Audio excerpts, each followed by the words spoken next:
Well, hello everyone. This is Dr. Ayleen, and this is another daily dose of medicine walk.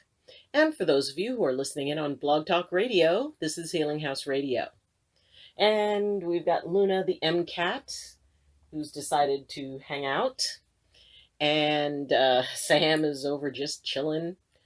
It's another day of, well, a little bit of rain with, it looks like though it's breaking up. So within the next couple of days, we should be back to nice sunny spring weather. And for those of you who are dealing with major weather patterns wherever you're at, be safe. I hold you in good thought and in prayer, and I hope you're okay. Just take care of yourselves and your loved ones, and don't take risks. Be very safe. If you need to get out, get out.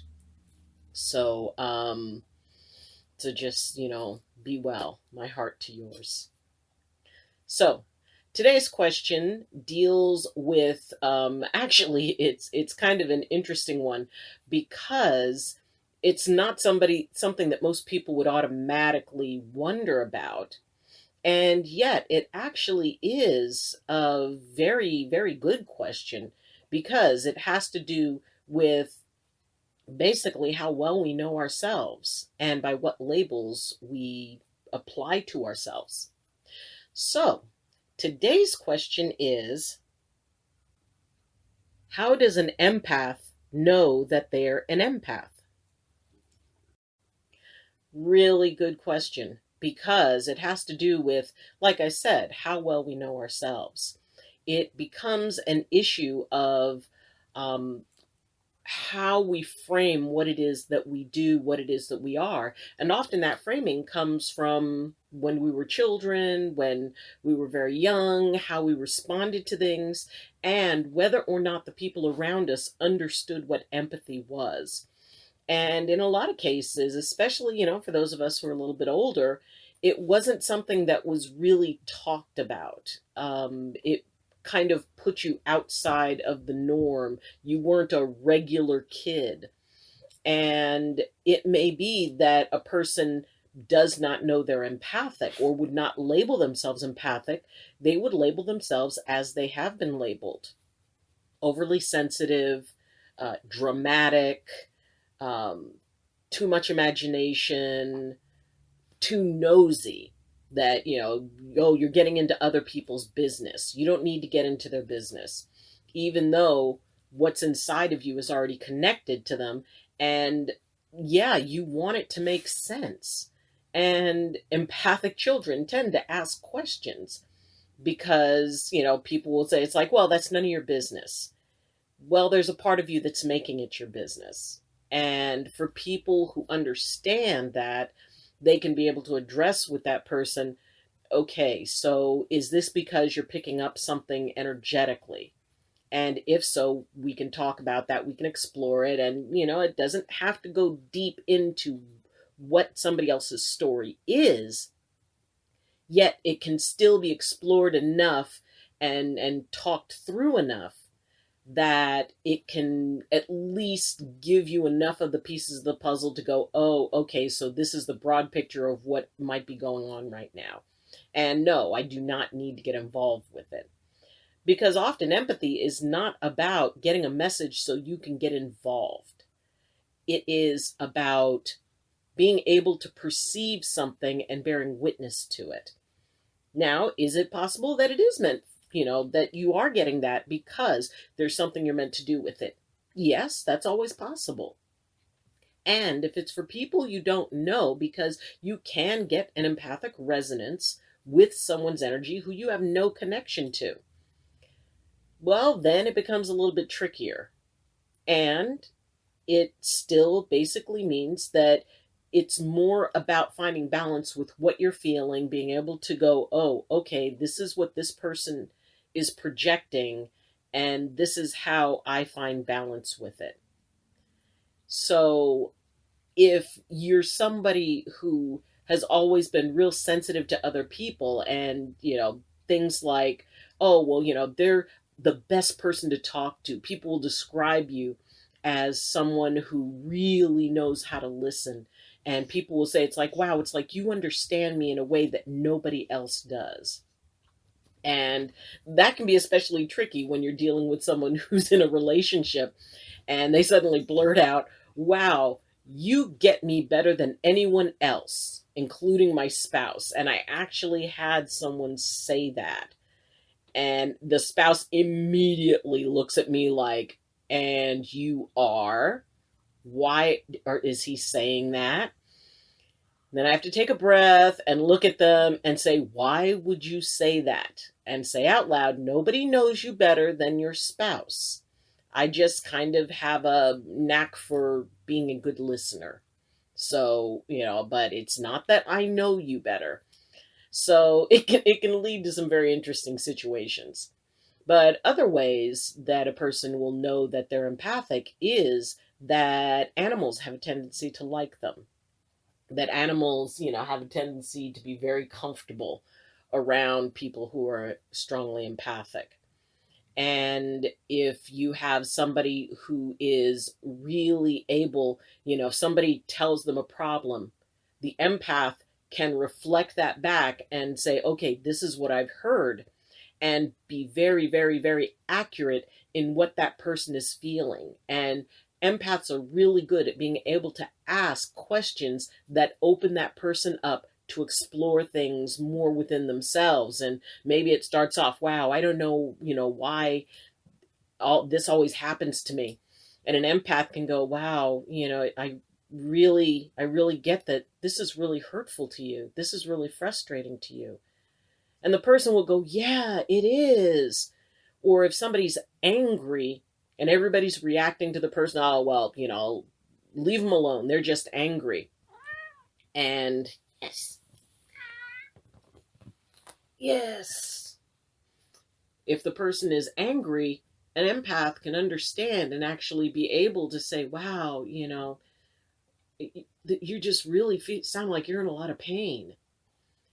And immediately it can switch things around. It can change the entire energetic impulse that person is going through. Rather than have it go down a spiral of anger, suddenly they're able to acknowledge, wow, I am in a lot of pain.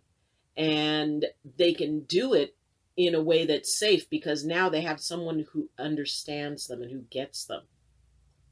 So, yeah, there are subtle ways of knowing that either you're dealing with an empath or that you yourself are empathic, and mostly in how others respond to you. Now, if you kind of take that deeper and you go, okay, well, how do I know that I'm empathic within myself? How do I know I'm empathic when I'm alone? Because there is that desire to resonate. And empaths are never really alone because we connect. We connect to whatever it is around us that is energetic. And maybe that's a pet. Maybe it's a tree. Maybe it's, the breeze. Maybe it's a group of people laughing off in the distance. Whatever it is, we can connect to it. And for those people who, will walk past an argument and suddenly feel angry, or they will, go past a funeral, and even though they don't even know the person, they grieve. Yeah, it's pretty easy once you start looking at the main hints. And when you start to be able to identify and explore, oh wow, I felt this way around this person, I felt this way around this person. And by, kind of playing with it a little bit, walk, back when, we could, and one day we will again, be able to like walk through a mall and see what you pick up. And even with being alone, you can, just go outside, and maybe there's some trees, maybe there's some, maybe there's a river, maybe there's just people walking by. Just relax and just take a breath, and then kind of let that feeling, almost like you're spreading a net on the water. and see what touches it, see what impulses, what emotions affect it, and then see if you can kind of narrow down the direction. That's kind of a fun game that I used to play, when I was young, is I would sit quietly, or, if I was waiting for my mom somewhere, or if I was at school, I would sit and just kind of let the energy move out like it was a net or a web, and just to see what touches it and see if I could narrow down from which student that feeling was coming from. So there are ways to know that you're an empath without ever uttering the word. You're one who resonates. You're one who connects. You're one who is able to perceive things that most people cannot perceive.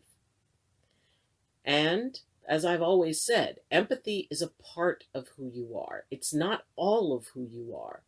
It's an amazing gift, and there are plenty of other amazing things about you. So have fun with it, explore it, experiment with it, and most of all, understand that it is something that connects you to everything, not just emotions. It's not just about emotions, and we've talked about that. So experience it, spread it out, and see what you find out. So thank you for joining me. And if you have any questions, comments, or concerns, you can leave them in the comment section. You can also contact me through my Facebook group, Medicine Walk with Dr. Ayleen. You can become a follower on Twitter, which is in the description. The link's in the description. And if you would like to support the channel, if this video worked for you, then you can like the video, of course. And if you have not subscribed, then please consider subscribing. It would really help me out, and it would help out the channel and, helping it to grow more. I'm still waiting to get my custom URL approved. So, hopefully soon I'll be able to list the new URL and, kind of help move things forward. If you have any questions, please contact me. And if you have any topics or issues that you would like me to address, I'll be happy to. And you can also find my email address in the description for the video. So let me know if I can help you through this journey of empathy. And, everyone is unique, and everybody has unique experiences. And I've had quite a few. So I'm happy to help out with advice. So again, thank you for joining me. And as always, I wish you balance, and I wish you blessings from my heart to yours. Love you, and see you tomorrow. Bye.